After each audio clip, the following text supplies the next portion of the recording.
Very good morning, everyone, and happy New Year, and welcome to Vainu's webinar. We'll talk about B2B sales trends in 2021. Before we get started and jump into those trends, I want to remind all of you that predicting the future is very difficult. I think all of us, we of course realized that one last year when COVID hit, but there's also a few other famous examples on the slides. And also we always have our own biases as well. So it's important to sort of understand the context and background when we do these predictions. Here's some of mine and some of the biases that I have. I'm one of the founders of Vainu and also involved in other software businesses, and that might mean that maybe I emphasize the role of data, the role of technology, even more than the others would do so. But we have predicted sales trends since 2015, and next I'll show you all those predictions we have done over the years. No need to remember every single one of them. No need to even read all of them. Lots of trends on the slide. But if you look at some of the trends we predicted in 2016 and 2017, it's pretty easy to say that some of them were spot on and are nowadays mainstream for many sales and marketing organizations. Then it's maybe a little bit too early to say how well we hit them home in 19, 20, and 21.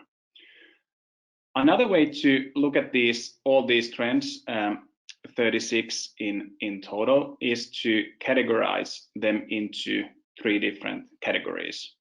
One being data and all data related trends, then process and process related trends, and the third one is all the tools, technology, and channels. And you can see the 21 trends also categorized in those three categories. So the same thing in a simple way, we believe that lots of the innovation and lots of the trends that we see in B2B sales and B2B marketing, they happen in the field of data, process, tools, and technologies. And the overall companies and organizations, they want to develop sales and marketing in order to increase the level of automation and also in order to provide high level of personalization. And it is a fact that today's sales and buying process happens in many different channels at the same time.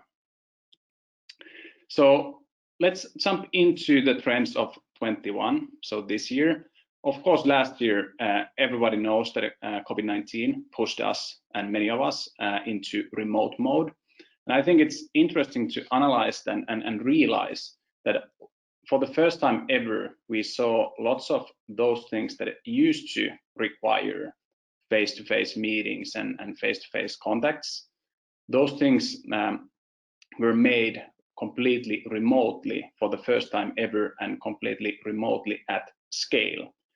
Some examples on the slide, for example, investment decisions when private equity companies and VCs look for interesting companies to invest. They have done those processes now completely remotely. Recruitment, another good example, onboarding new employees. Also, these things done remotely at scale during the past year.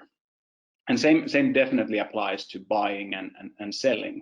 So B2B sales, of course, some of it had been done remotely also before, but now we saw that lots of new products, solutions were bought and sold fully online and remotely for the first time ever, and it was done so at scale. And if that's the case, that buying and selling happens remotely and lots of it happens online, we believe that the first trend that we want to point out is that the digital customer journey is and will be more important and more relevant than ever before. It's definitely something that is high on the agenda for corporations and executives in 2021. So digital customer journey, being more important than ever. But designing a digital customer journey, it's not easy unless you really know the customers and the potential customers you want to do business with. And one of the issues there is that you need data to understand your existing customers and all the future potential customers as well. But the customer data today is siloed. If you think about your own organization, for example, most likely you have a CRM in place, might be Salesforce, might be Dynamics, HubSpot, Pipedrive, whatever tool you use, and you have a lot of customer data in the CRM. You also have, maybe you have a separate platform for marketing automation, and again, lots of relevant and important data in that platform. You might have also an ERP solution, an accounting software, maybe you use Google Analytics to analyze website behavior. All the salespeople, they have their own notes, their emails going back and forth with customers, support team having chat discussions with existing and potential customers, and lots of other tools and platforms as well. So customer data is in many places and very often very siloed. So that brings us to the second trend that we believe will be high on the agenda for companies in 2021, and that's customer data platform. And it doesn't necessarily mean that another new piece of software or a new platform, new cloud data warehouse need to be implemented. It's more of a mindset and a methodology, sort of a playbook that you have one place where you want to store all the relevant customer data so that you can start designing and mapping out a digital customer journey that really provides value for the buyers. So these are the two trends that we believe will dominate and most likely will be very high on the agenda for many companies: digital customer journey and customer data platforms. Let's do a quick poll to see if you have already started working on these things. If you have a documented digital customer journey and also a centralized place for storing all customer data. And repeating quickly the answers, because some of the people who are watching this as a recording do not see the poll live, but we have 5 alternatives. So do you have a documented digital customer journey and also a centralized place for storing all customer data? And then the options we have here: number 1, yes, we have both. 2, you have digital customer journey but no CDP. Third one, you don't have a digital customer journey documented, but you have CDP in place. Number 4, no, we don't have those things in place. And number 5, we're currently working on these things. So this is how it looks. 22% you have both a documented digital customer journey and a centralized place for storing all customer data. That's excellent. Then 7% have digital customer journey but no CDP, while 25% have customer data platform but not a documented digital customer journey. 18% do not have these things or any of these things in place, and more than every fourth person currently working on these things. So 27% replied, we're currently working on these things. Thanks for the answers. Let's go back to the presentation. So if we believe that it is true that digital customer journey and customer data platforms are trends that play an important role this year, there are a couple of things that will pop up as challenges and I guess as opportunities as well. Number 1 being multi-channel. We all know that different buyers have different preferences, and it's just important to understand and realize that buyers, they can enter the process at any stage they want, and most likely they have lots of moments of engagements happening in different channels at the same time. So it's very important that we are building the customer journey with the fact in mind that it happens for sure in many different channels at the same time. And that also brings us to the trend number 4, revenue attribution, because it's not easy. When buyers are using different channels, maybe they have meetings, most likely remote meetings with sales teams. They also maybe join webinars, they consume content from the website, maybe they have some chat discussions with support and other people. So it becomes very difficult to understand which actions actually create revenue and even which actions contribute to revenue. So most likely that's going to be one of the trends that companies and sales ops leaders and marketing leaders, sales leaders will invest in understanding revenue attribution more in detail when buying and selling happens a lot online, remotely, and people use many different channels for that. And then the 5th one, I think it's something that is worth thinking. Most companies, they're always highlighting and emphasizing how customer-centric and customer-focused and customer-obsessed they are and they want to be. But then if you go into the CRMs of these companies, we often see that our sales pipelines and the stages we have in our sales pipelines, they actually reflect the actions our own sales team has done and the actions they're doing, instead of reflecting what the customer has done and in what phase the customer is in that purchasing process. So when you go into CRMs, you look at pipelines, sales pipelines. Very often you see stages such as meeting booked, meeting conducted, bond analysis done. You know the buyer, you know the decision maker, the budget, the timeline. Maybe there's a stage saying proposal sent, and so on.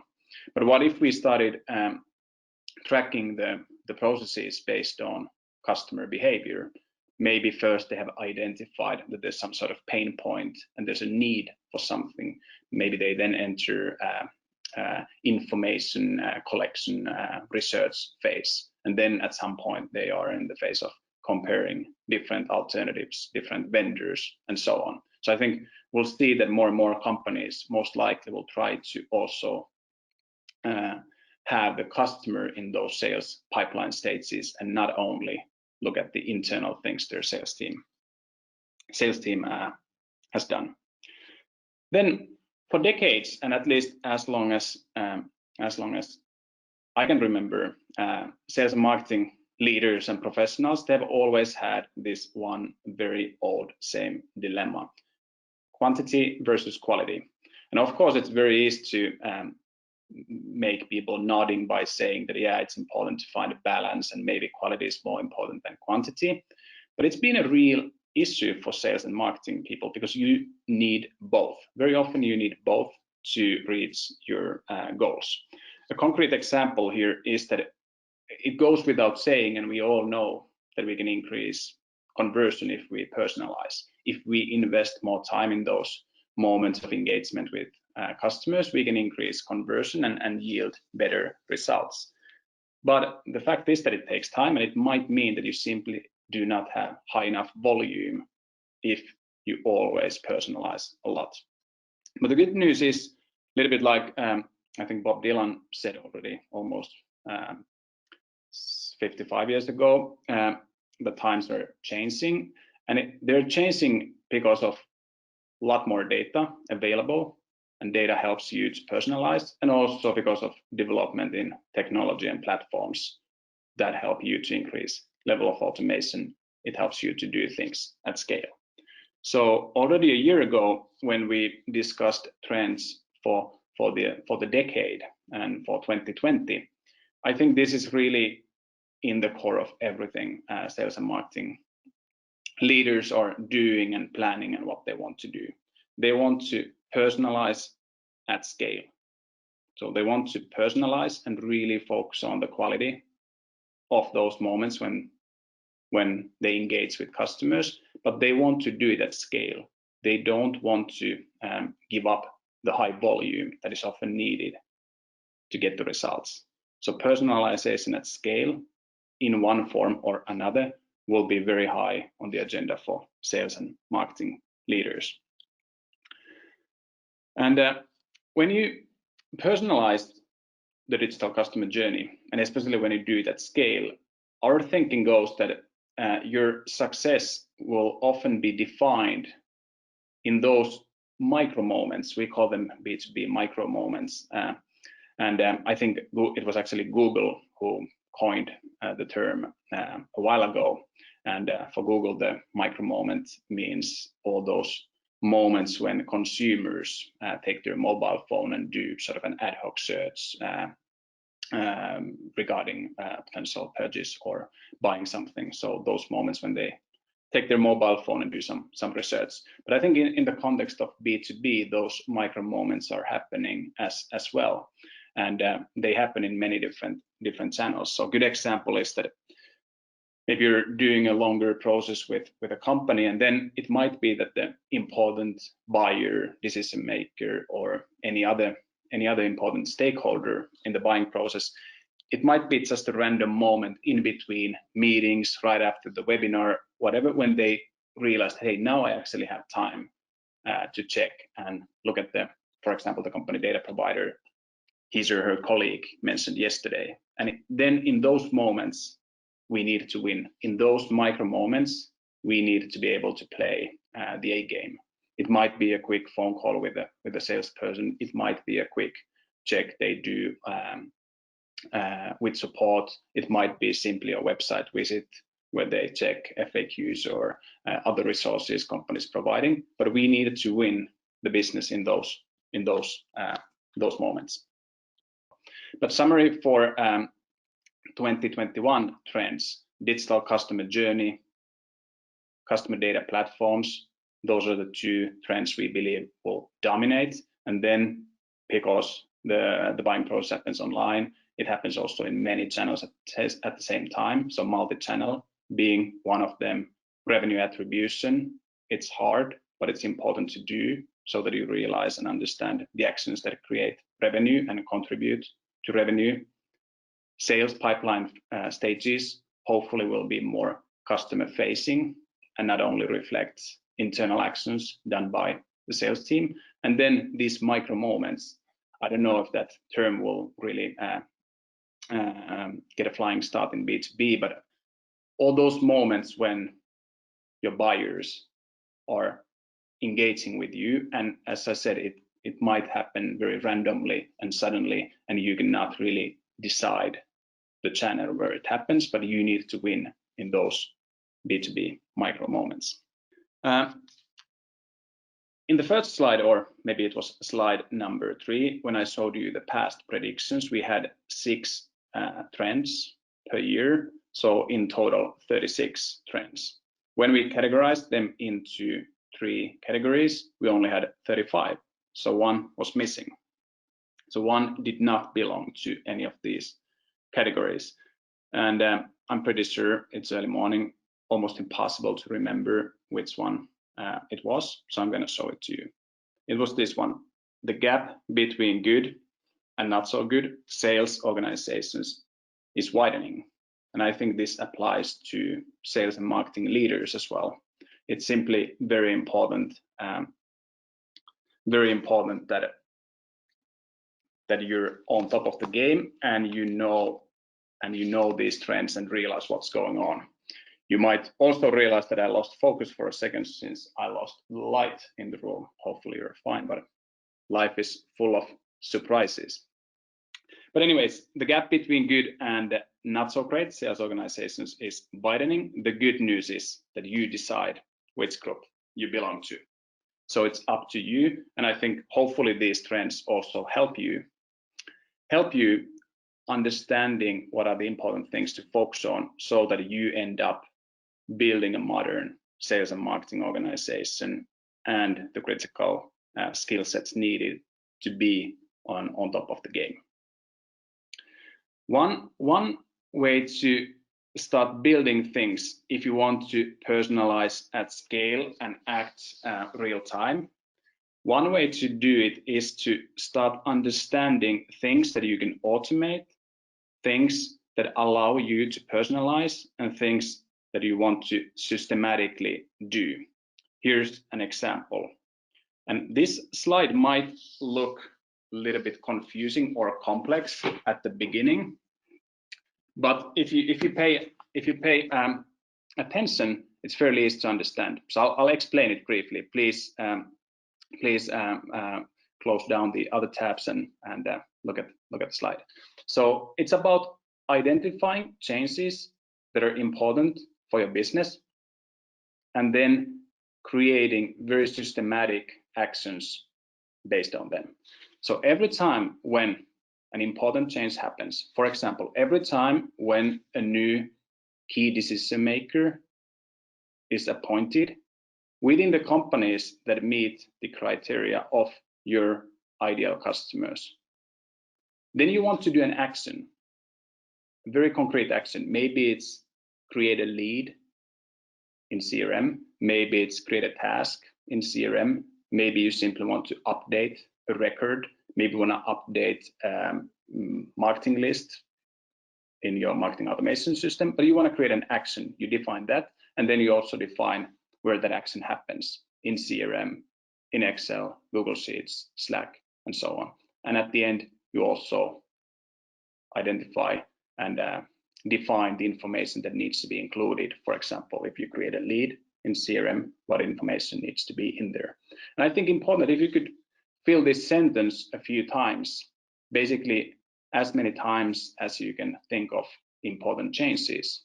For example, every time when a new decision maker is appointed within the companies that meet the criteria of, let's say, software companies in Stockholm, I want to create a lead in Salesforce with the following information included: company name, business ID, key decision maker, and so on. Another example, every time when company gets funding or funding is raised within the companies that meet the criteria of all companies that operate in fintech, I want to update that data in Google Sheets with the following information included. And this way you can start using technology to build automated workflows. And it's also easier to start personalizing your approach when you define these different types of moments of engagement. And this is something we're super proud. We're rolling this out now. Workflow triggers is the name of the feature. If you want to read more, there's a link for the website, and trust me, there's lots of pop-ups and CTAs, so it's very easy to get in touch with us if this is something that you want to try out. But that's really it for the trends. All in all, 36 trends for the past 6 years. Then this year, another 6 trends, the ones that will dominate: digital customer journey and customer data platforms. And hopefully you will pick and choose the ones that you think are important for you and really invest time and effort to be very good at those things that are the most important for you. I really hope that you enjoyed the webinar. I wish every single one of you a successful 2021 and also an excellent rest of the week. Thanks a lot for joining and have a great day. Thanks.